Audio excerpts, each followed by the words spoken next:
Now this late first round pick, I'm very interested in like how the back end of this first round is going to play out. I don't think anybody knows. Yeah, there's such a wide range of opinions. There's such a wide range, and I specifically for the Flyers, they may have 4 picks in the top 51. They may not. Yeah, 36 is where they'd be drafting if Columbus is to give them their second round pick this year. But they might kick the can down the road to next season. Right. If you had to guess, how do you think it's going to play out? My assumption is always that general managers can't help themselves, like that they will always want to make the pick if they can. And at the table, Columbus is going to be like, no, we have this guy we really like. We'll give him the pick next year because it's instant gratification. And also, granted, the Columbus situation is a little bit different because they will presumably at some point be hiring a general manager, a new one.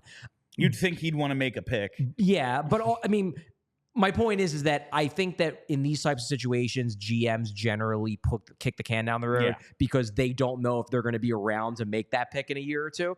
Because, hell, you never know. Guys lose their jobs all the time. This might be a little bit different. You because would think you're the getting, GM's going to last a year. Yeah, you're thinking he's going to get a second draft at least, but I guess you never know. Chuck Fletcher. If I had to guess, I would guess that the Flyers will not have that early second-round pick. But if you're the Flyers, you have to prepare for this draft as if you're going to have it because with the way that the terminology of the trade, the restrictions and whatnot, the way it was worded is Columbus doesn't have to tell the Flyers until the end of the first round. After the first round. Yes. Yeah, like that night, basically. The 28th, like before the next day, because round 1 is the first day, is the 27th, and then the round 2 through 7 is day 2.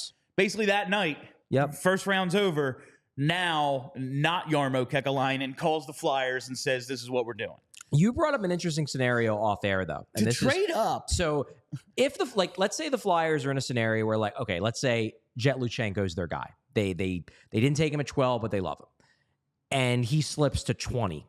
And they're like, well, shit, there's no way he's going to be there at 31 or 32, wherever Florida finishes. But we could use maybe one of these second round picks and jump up and get him. I would be intrigued if they would be able to go to Columbus and be like, look, we're trying to trade up. Your pick, whether it's this year or next year, is part of our ammunition, but the team we're talking to kind of wants an idea as to whether this is a pick for this year or next year, which way you lean it. That's I think this is where the Jonesy magic comes into play. Probably right. Jonesy can just be like... He's going to call up John Davidson. They're probably buds. Yo, dude. Yeah. Can you just let me...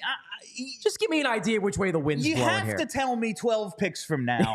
Could you tell me now? Because we want to move up and trade this pick.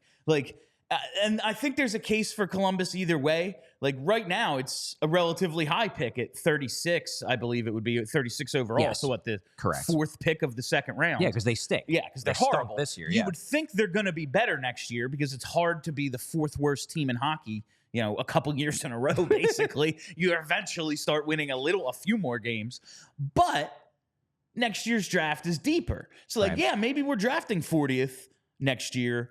But we might get a better player than we do at 36 this year. It could go either way. Yeah, I think there's an argument either way. That's absolutely true. Where next year, the 40th overall pick might be the equivalent of the 25th pick. Yeah, he might be like a low first round grade. Exactly. Where this year, the 26th pick is a second round grade. Exactly. Basically. So I don't know how it's going to play out. If I had to guess, I would guess Columbus keeps the pick because that is what years of NHL precedent tell me. But I don't think it's a slam dunk. I could see it.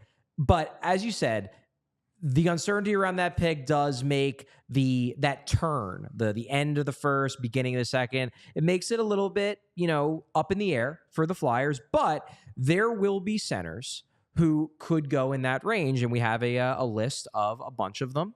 Linden49 literally asked about one of these guys. So for that super chat, thank you, Linden49. But yes, he is one of those guys. Dean Letourneau. He's intriguing. We'll start out with him since Linden brought him up. Dean Letourneau is a high school prep Canadian who is 6'6". What? So that's the thing with him. Done. Is that the quality of competition is extremely low. He hasn't really played against anybody that much because he's basically a high schooler.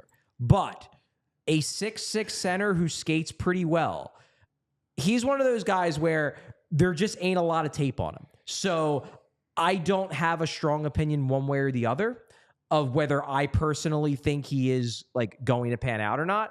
But I want the Flyers to take upside swings, and to take an upside swing on a 6'6" player who, like, this time next year, if he does great at a higher level, you're like, holy shit, the Flyers have one of the top 15 best prospects in the league because they got a 6'6" center who scored a ton at a really high level. Yeah, I wouldn't hate that kind of big swing. He's not one of my, I would say, one of my preferred picks with the Florida pick, but he's certainly not one I would have a problem with. And looking at this Athletic mock draft, they have it's Pronman making the pick. He has it going Dean Letourneau 29 to Anaheim, so a pick before the Flyers. I think he'll go mock. in that range. I do. So he could be in that general vicinity, and if they wanted to maybe trade up, he could be there a little earlier. Man, that is an intriguing guy.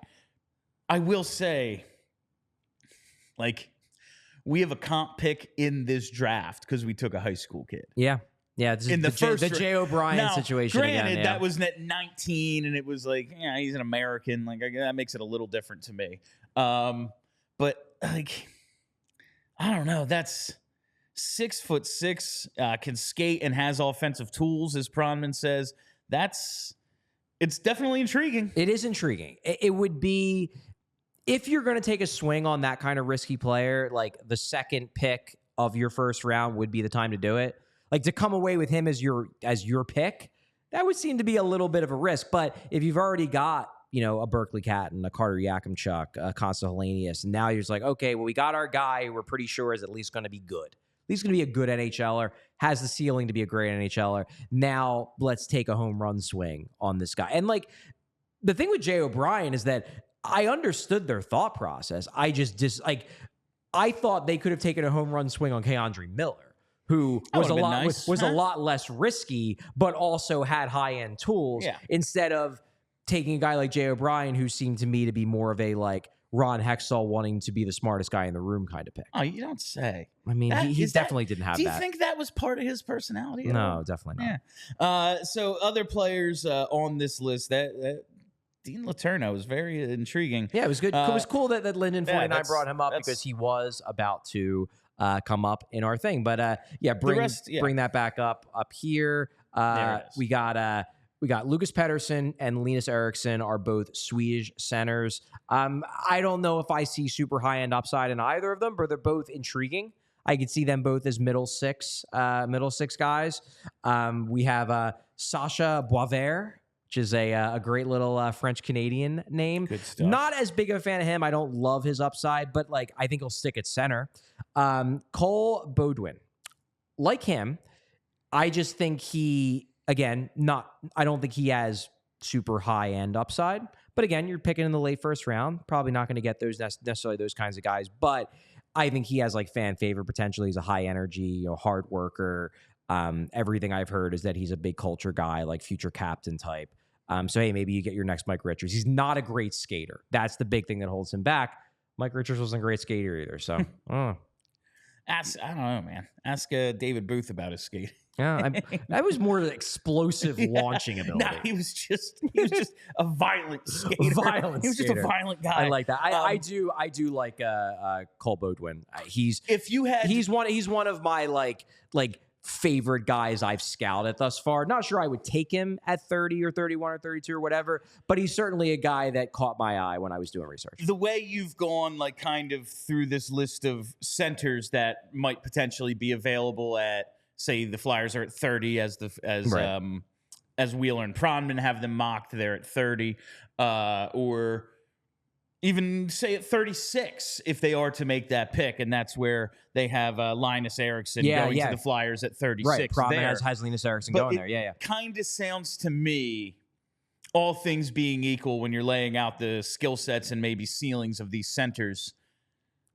the late first round might be where they go defense if they are to, like, if they make both these picks in their spots and they get Berkeley Catton at 12.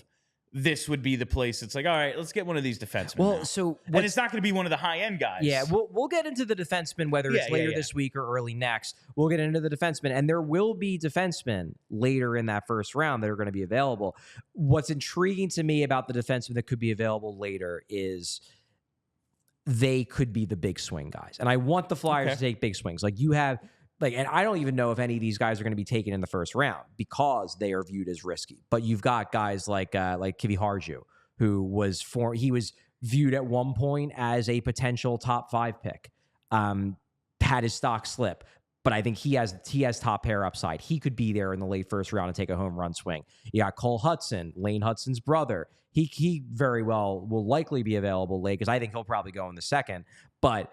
He's a home run swing option where you're taking a small guy, but hey, like Montreal took the swing on Lane and they look like they have a stud. So what the hell? I actually like. I know his stats really aren't there. EJ Emery's intriguing to me on defense because I was reading about. He's a guy where like the numbers aren't there, and I'm usually a numbers guy. But you watch him and you're like, he just looks like a top 4 defenseman. Like he just looks like everything I think a top 4 defenseman should be. I could see them going for a bigger swing on defense because I think that there are more big swings on defense that are going to be available in the late first round than big swings at center. The only real big swing available at center is the 6'6" monster Letourneau. I just love that, Moneyball Charlie over here is sounding like the scouts in that movie. Yeah, he just looks he just looks the part. He really, like the skating, the size, the decision. He looks the part. He just never scores. I'm thinking it's so this guy's never hit before. We're going to give him 400 MLB at bats. He's going to be a good hitter. Just saying. Listen, he's got the look. I have a little eye test in me. Sometimes you can just see it with dudes. Sometimes you just go, there's too much going on for it not to come together. It just may not have yet. With this, any other things worth mentioning in the late first round, guys, with the Flyers situation here? It's just so up in the air because we don't know exactly where that first round pick is going to be yet because Florida's still playing. Right. The Flyers the Athletic mock has them at 30. It looks like they have the Rangers winning the cup. They're at 32. Okay. And I think Edmonton advancing to the final. Interesting. So they're going Edmonton Rangers. Yeah. Okay. The Gretzky battle. Yes. Gretzky Messier. Oh, that's good stuff. Yeah. That'd be cool. Be a fun series. Oh my God, that'll be unbearable listening to Mark Messier on that. He's fine. But and then at 36, it's like, well, we may or may not have that pick. Right. Like it's just it looks like a group of dudes who all kind of fit where they're going to be for potentially 2 spots, and we don't even know what those spots are yet. Yeah. It's true. It's going to be interesting. And as you said earlier, the intriguing part about this draft is that basically from like 16 to 40, and I've heard this from people with the Flyers organization too, is like from like 16 to 40, it's kind of like 6 of 1. Like, yeah, you're going to have your favorites. You're going to have the guys that your scouts like more than others, but you can take a step back and objectively say that like all these guys have around the same risk reward profile. If we were to assign like an objective grade, and this is where you have to just trust your scouts. Of course. Like you just got to go with your best guys. But if we give an objective B to everyone, okay, I guess I'm going to trust this scout over this one, and that's just the way it's going to be. But I think that mostly everybody is in that tier. Yes. Once you get past the top 14 or 15, like depending on how you feel about guys like Seneca, guys like Trevor Connolly. We all silly like the mayor.